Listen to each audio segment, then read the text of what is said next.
Okay, I'm going to share a little bit on this troubleshooting video related to the EClassic 1450. This is the thermocouple, and I would say it was very difficult for me to get it out.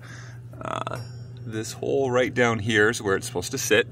Mine was in there, but it was, I guess, jammed in and kind of solidified with some corrosion and things like that, making it impossible to just pull out.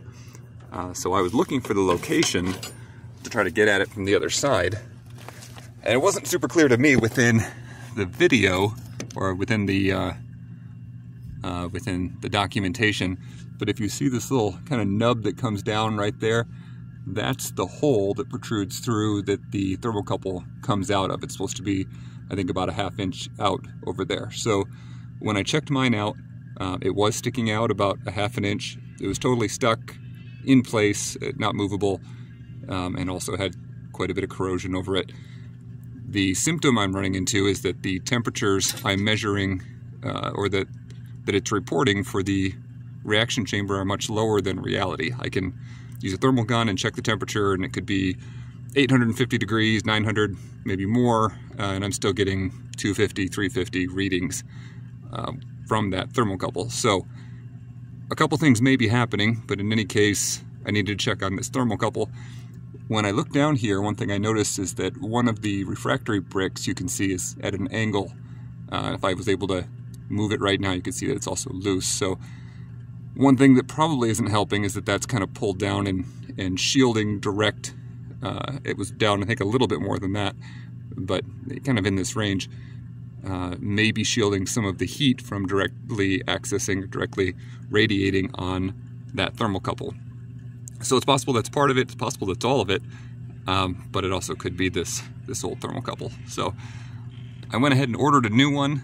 I wanted to show you guys where this is located and how to get it out, because I wasn't able to find anything on that when I was looking at YouTube, and like I said, the owner's manual, they've got some images. It's not super clear, at least wasn't to me.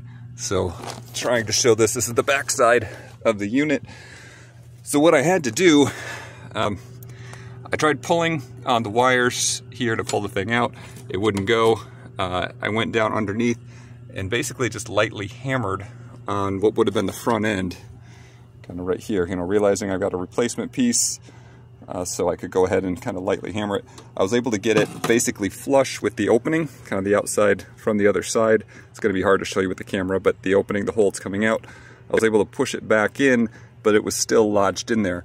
So I ended up kind of fashioning a piece of metal that I had around into a straight stick, and basically I used some WD-40 as well, but I put this down along the wire and I was pushing in, probably caused a little bit of that damage right there. Let's see if we can focus on it. I'm not getting a great shot, but in any case, basically pushing on the back end of this to rock it back and forth. So kind of tapped it in a little bit and then would tap it back out, tap it in, tap it out, so I could, basically get it moving. When I had done that enough and got it flush, I was able to kind of push a small object back up in the hole to kind of continue that process going back and forth, and eventually it became unlodged and I was able to get it out. It's a difficult place to work in. It's kind of your whole shoulder, whole arm and shoulder are up inside this cavity, but it did come out. I do have a replacement. I may test it like this to kind of put it back in. I got the corrosion off the end of it, make sure there's a clear line of sight to kind of the center of that reaction chamber, and give it another shot.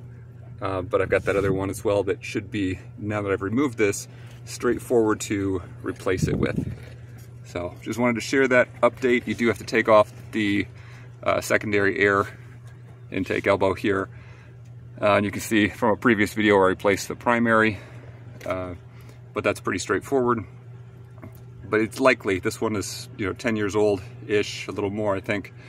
Yours will also likely be stuck in that way as well, and doesn't seem to be a lot of information. So I hope that's helpful. I'll see if I can provide an update to kind of confirm what worked out for us, and we'll go from there. Again, right there is the location it pops out.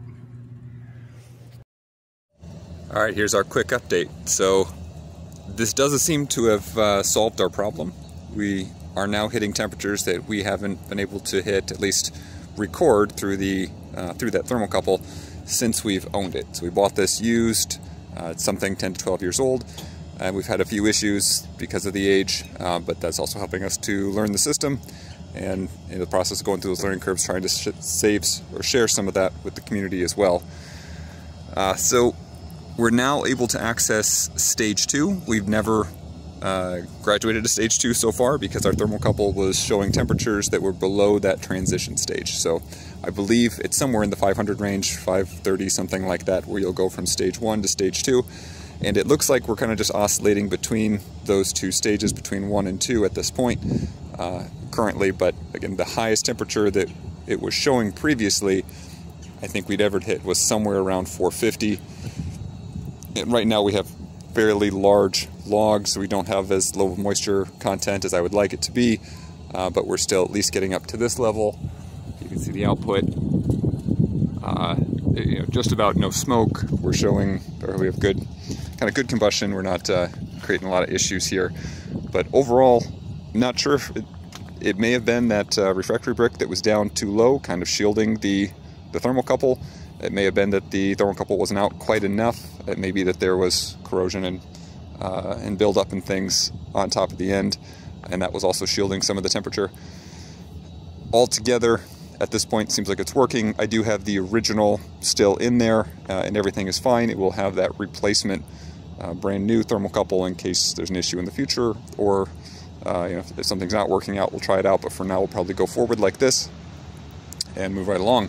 Wanted to be able to share this update. We're running into lots of the common issues, and so trying to share those as we go and work through them. Give me a comment or question if you run into any issues, and happy to answer it when I can. Thanks again for watching, and we'll talk to you guys soon.